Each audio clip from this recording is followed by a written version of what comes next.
guys, with the weird circumstances surrounding Mica Miller's death, her best friends and family are now speaking out. Her friend opened a TikTok and has been posting videos. These are some of them. Hey guys, it's Kyler.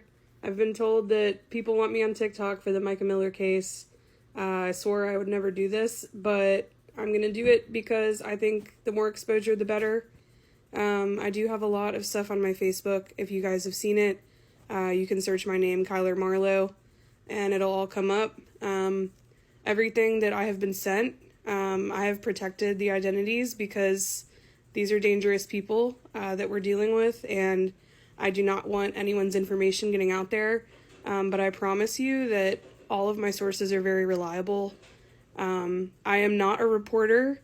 I am not a detective, even though I wish I could be. I don't want to be a cop first, so there's that. But thank you guys so much for helping us make this case go viral. Mica deserves it, and so do the rest of the victims. And we won't stop till we get justice. Hey guys, so I just got another update on the Mica Miller case. This is probably the most important information I've been told so far. Again, I want to remind everyone that I am not releasing my sources to keep people safe, but they are very credible. You can think what you want, but I have nothing personal to gain from this, so here it goes. Mica kept a binder of proof of everything that JP has done. It's been handed over to authorities, and her affidavit will be going public this week or next. Everything she said, JP backed up in a BS apology to her, which there's no documentation of, which includes him literally saying he wanted to hurt her, so at the very least, he may get hit with that legally. This source spoke to the legal team at the hospital to discuss who was to get her body, and was told, per the coroner, that this is a clear-cut suicide, but nobody in the office believes it, based on everything she told them, and especially after speaking to JP.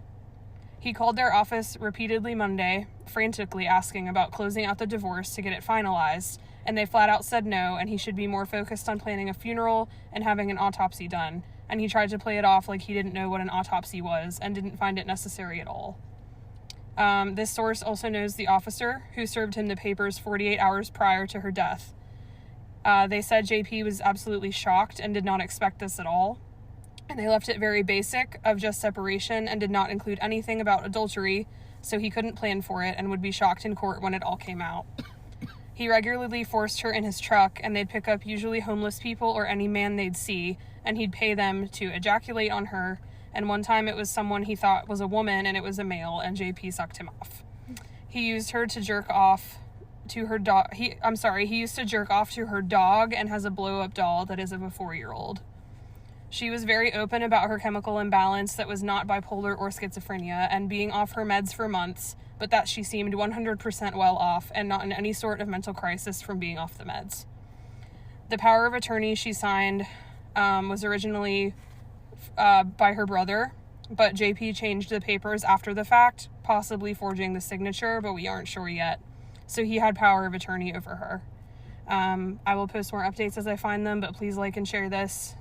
We're getting closer to getting justice for Mica. Hey guys, it's Kyler. I've finally compiled my list of everything I know about this case. It's a lot, so I did write it down. I wrote it myself. Proof right here. This is my personal laptop. I'm just going to read it off the paper because I'll forget if I don't. So, before I start this, I want to remind everyone of a few things. I am not a reporter, I'm not a journalist, and I'm not a detective. I'm just an advocate who communicates well, is good at gathering facts, and good at digging. I want to thank all of the people behind the scenes on social media who have given me this information, and I promise you that your identities are safe with me and always will be. So here we go. Mica Miller was a 30-year-old woman living in Myrtle Beach, South Carolina. She was married to John Paul Miller, the pastor of Solid Rock Church near the Myrtle Beach airport. Mica was found shot in the head fatally in Lumber River State Park in Lumberton, North Carolina on Saturday, April 27th, 2024. Mica and her blood family have no connections in Lumberton. There was a rumor that she was shot in the back of the head, but per Mica's blood family, this has not been confirmed. There was also concern that JP was going to have her cremated, but this was stopped, and her family did get to see her body. Her husband deemed it a suicide on stage at his church the morning after her death, saying it was self-inflicted and his wife was mentally ill. However, I don't think there is anyone in the world at this point who believes this narrative. Why? JP Miller was known to be an adulterer and abuser. I've had tons of people messaging me since last weekend coming out about how unhinged JP was, not only on stage, but in his personal dealings with former members of his church. What kind of grieving husband could stand on stage the morning after his wife's death, preach an entire sermon with no emotion, and then talk about her so poorly in front of his congregation? It was suspicious from the start. But over the past week, I have gathered more and more information with the help of our community and done a lot of digging, and I now believe this case to be far more sinister than I could have imagined. My social media inbox flood started with tips of JP being seen with his mistress around town since the year of 2021. I learned about his mistress's late husband, who was paralyzed and lived his life in a wheelchair, dying of a drowning in a community pool that year. This was apparently investigated and deemed a suicide, but again, nobody is convinced of that, especially given his history. I have been getting message after message of witnesses stating how they were treated by JP when they decided to leave the church, from verbal harassment to public shame. Not only did he mistreat these people, but he mistreated Mica from the start. Mica was 14 or 15 when she was a member of his youth group at Solid Rock, and JP was in his mid-30s at that time. He was married with children and cheated on his wife with Mica. Mica used to babysit their children. I remember firsthand that Mica got a lot of hate back then, but I always saw her as a victim of grooming, as did most of her friends and family. They eventually married and built a life together. Mica loved Jesus and was extremely active in the church, but so many people have told me that they stood by and watched as JP slowly drained the life out of her with his abuse. He shared intimate things about their relationship on stage during sermons and cheated on her multiple times during their marriage, just like he did to his previous wife. The abuse was not only sexual, but verbal and mental as well. Mica filed for divorce originally in October of 2023. Her last few posts on Facebook before she died were about getting baptized at a new church and vague videos touching on domestic abuse and being forced to take drugs. Never once did she name JP or give details, but reading between the lines is pretty easy, and those that know her knew that it was about him. These videos are still public and on her Facebook today, as JP thankfully does not have access to it. The day after her death, JP was seen with his mistress in public at Coastal Grand Mall. This man has not once appeared to be grieving his late wife. I believe that this mistress is probably a victim as well and has been for years. I haven't been able to confirm how long they've been together. Allegedly, when Mica escaped JP in February of 2024, which was only a few months ago, a friend of hers was hiding Mica in their home to keep her safe from him. Mica has told this friend that JP used to sexually abuse her, make her watch him have sex with other people, among other terrible things. She found out he was doing things with the money from the church that he shouldn't, and he then put her in a mental institution because of it. She ran to her friend who ended up hiding her and told her, "I am not mentally ill. I'm not sick. I don't want to harm myself. He is going to make it look like I killed myself. He's trying to frame me. One day I know he's going to do it." This statement has thankfully been given to police. I also have a screenshot in my phone of Mica texting with a friend about her relationship with JP and how excited she was to rebuild her life without him, and that she was sorry she didn't listen to her sooner. On April 23rd of 2024, the day before she died, a temporary hearing date was set for Mica and JP's divorce. The relief hearing date was set for June 5th of 2024. Anyone can pull this file from the family court records. The case number is 2024, D as in dog, R as in Robert, 2600860. According to a family member of JP and his father both have mental health issues and were being treated for bipolar disorder. JP also has assault and battery charges on him from beating his ex-wife and a deadly weapon charge. JP's older son also has a history of domestic abuse against his wife and served time for hitting her over the head with a glass bottle in January of 2024. So the entire family is clearly not mentally stable. Then I started getting messages about JP's dad, Wayne Miller. This is where the plot thickens, and it gets even more fishy. I am going to put this in a separate video. All right, buckle up, because this is where it gets wild. JP's dad, Wayne Miller, has a history of sex crimes against him in other parts of South Carolina. The city of Marion had leased him an abandoned hospital for pennies on the dollar back in 2015. He moved his Bible college there that year, which was his last run at a big Bible college before he actually did jail time for 8 months or so. He also had federal charges from ICE for abusing immigrant students while in Marion. You can do your own digging on this, but to sum it up, he was run out of the Florence and Marion areas for these charges. Interestingly enough, JP's father was also exposed recently for sexual acts against men in Pakistan, where homosexuality is illegal. This was in 2023, which was not that long ago. Dr. Jerry Savelle, who was a big name in evangelism, he started a church in Pakistan that Wayne Miller was associated with. Jerry passed away recently as well, 2 weeks before Mica, on April 14th, with no clear cause of death other than it was a heart attack. On my Facebook page is a link to a public news video from Pakistan talking all about this. It's not in English, but there is an English video translation typed below the video.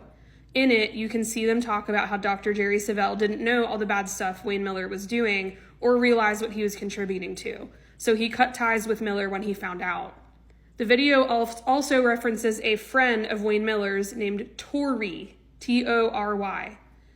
Based on Troy Taylor's Instagram photo of him wearing his Pakistan outfit, as referenced in his public Instagram caption, his known friendship with Wayne, and the timeline of the photo that was posted on Instagram, I believe it's actually his friend Troy. On iPhone, Troy autocorrects to Tory. Now, those of you who don't know about Troy Taylor, I'm about to tell you. But if you live in Myrtle Beach, you probably know who he is. Troy Taylor went to jail 20 years ago for a molestation scandal at Low Country Community Church in Murrells Inlet, South Carolina, where he was the pastor at the time. He was released because of a discrepancy in the case that is not really known to the public. You can find a lot about Troy and his charges online, just like you can about Wayne. It's also been confirmed that Wayne and Troy are currently roommates. Troy went by Robert Anthony Perez on Facebook and has taken his page down as of the last couple of days. After posting this video, the Pakistan video, I got a message confirming that everything in the Pakistan news report was true. Miller would throw his money around in Pakistan and was literally called the Great Gay White American Christian in Pakistan. He would sexually coerce Pakistani locals for sexual favors that became forceful. I received a photo of Miller and Taylor with 2 Pakistani people at the Myrtle Beach airport recently, and more information about that whole scandal.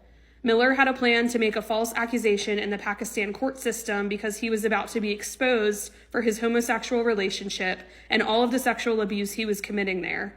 And the false allegations he made were proven to be false by Pakistan this past October. So he then fled the country. He had his homosexual lover come to America with his sister, and Troy was the sponsor to marry the sister so they could come here legally.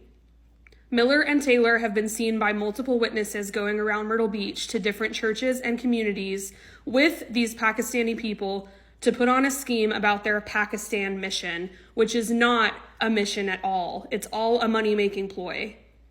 I'm sure you might be wondering now, what does this have to do with Mica? If you remember earlier in this video, I mentioned that Mica told her friend that she had found out JP was doing things with church money that he shouldn't have. I truly believe after connecting all of these dots that Mica was murdered because she knew too much. And once she left JP saw her as a threat that could expose him and his family for their crimes. Also, what if Jerry Savelle and JP's mistress's late husband also knew about these things? How long has this been going on? This morning, I also learned from someone who sat in one of JP's sermons a while back that he referenced someone donating a private plane to the church during service. This was about 6 to 7 weeks ago, give or take. This came out of JP's mouth firsthand on stage. There is actually speculation that this plane was purchased rather than donated to hide assets, whatever that means. But this is also not yet confirmed. There is also speculation that he is trying to flee Myrtle Beach to Bermuda, where his father has connections from years ago. As of a couple of days ago, I have also been told that JP sold his shares in Crocodile Rocks, which is the famous dueling piano bar in Myrtle Beach that he had partial ownership of for years.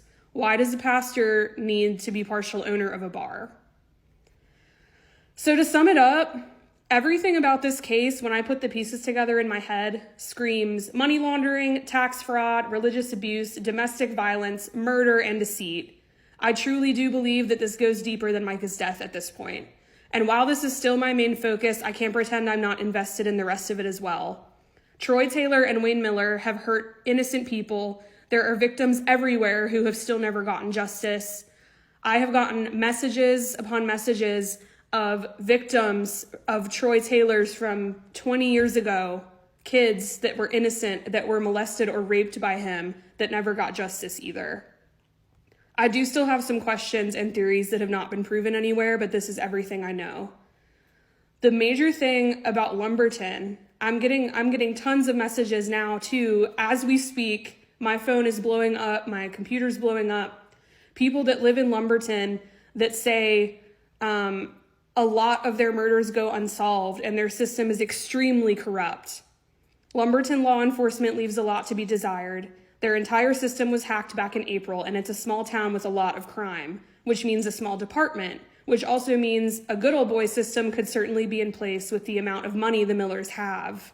I wouldn't be surprised if someone was hired to kill Mica, especially because the Lumberton law enforcement has not returned any phone calls or emails to my knowledge. This is apparently a pattern in every single murder case or crime in Lumberton that has been committed for a long time. So why was Mica in Lumberton?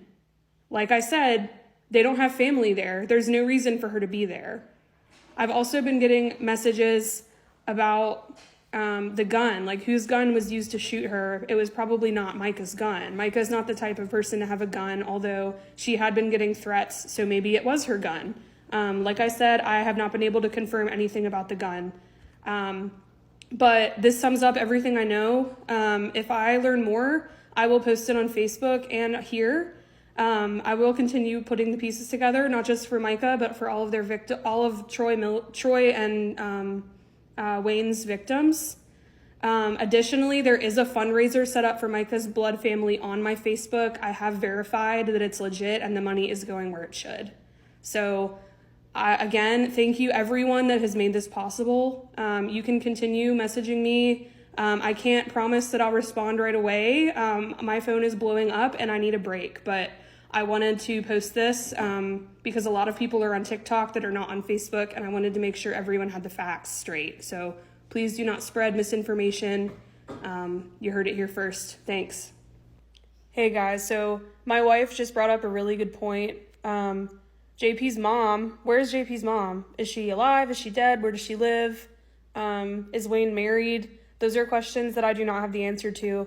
And how is Mica connected to Lumberton? Like, what if the Millers have a connection in Lumberton? What if Troy Taylor has a connection in Lumberton? If you know anything, please, please, please message me on Facebook and I can look into it. Thanks. Good morning, everyone. I have a few more updates that I found out since this morning and last night. I posted it on my Facebook. So again, I'm just going to read it from there. I did write this myself. So I'm gathering a lot of information about Wayne Miller and his dealings with Pakistan and Jamaica missions. If anyone has past experience with the Millers in these places and in Africa, please let me know. I would love to talk to them. Please encourage them that they will remain anonymous. I will be waiting to post about Pakistan and Jamaica and hopefully Africa until I have everything compiled and verified. But I was right when I said this goes much deeper than just Mica's death. As for current updates, I have a screenshot from a family member of Mica's back in February and March that someone had control of her Facebook in recent months. She was being manipulated and controlled very recently, but not at the time of her death. Everything posted by Mica from the middle of March to when she died was posted by her. I saw photos of Wayne Miller at the church this morning for service and have attached them below. I've also found out a lot about the church itself and assets of the Miller family. Wayne has a current Bible college in Myrtle Beach called All Nations Bible College that relocated from Columbia pretty recently. In December of 2023, J.P. Miller sold his house to his church. I imagine he did this because Mica filed for divorce and wanted to protect his assets. In November of 2021, J.P. bought a condo. The other name on the deed is Rochelle Miller, R.I., Rochelle Miller, who I can't seem to find anything on yet. It was sold in June 2023 after word got out about his most recent affair and members were leaving the church. All of this is public record. There's a lot of speculation about Chris Skinner's death from 2021 that half of the internet says was an accident and the other half a suicide. Research shows that there are ways to control wheelchairs remotely, so let's just chew on that one a bit. I've uncovered a screenshot from several years ago of JP and Mica's joint Facebook account. What JP said here speaks for itself and says so much about the level of respect he had for his wife and his faith. This screenshot is a review of True Blue Computers in Myrtle Beach. It says, #pornography. Men, please bring your devices to True Blue Computers in Myrtle Beach. For $25, you will never be able to look at anything that could A, destroy your destiny, B, destroy your marriage and sex life, C, destroy your mind. Wives, you must be incredibly giving and encouraging and never reject or deny your husband. David, Samson, Solomon all struggled in this area. No matter how spiritual, strong, or wise a man is, this is a battle that the enemy knows could ruin his life forever. Thank you to all the wives who are willing to help their husbands to be overcomers and winners in life and in the bedroom. Thank you, Mica, for always being so giving. That's disgusting. I'm sorry, but it is. So next is, when you think about it, the statement of Susie Skinner and her comment about the nurse at the hospital does not add up. The police wouldn't normally give all of that information to the hospital, and law enforcement would not give that information to a non-family member. People are hitting the internet in droves who live in Lumberton and surrounding counties about how corrupt their system is and how every single woman who dies in that area is reported to have died from suicide. There's also a lot of videos and messages circulating about the good old boy system in Horry County and Robeson County, which I never doubted from the start. Stuff like this is real and should not be taken lightly. Robeson County came out with a statement 21 hours ago about a cyber attack on their system and have limited who can comment on it. But they can't post anything about Mica and the investigation they're supposedly performing? As someone who is currently in school for cybersecurity, I know full well how true this post is and how cyber attacks are a real thing and are happening everywhere, but the timing of it doesn't sit well with me. There has been speculation that the church is closed permanently due to screenshots on Google saying this.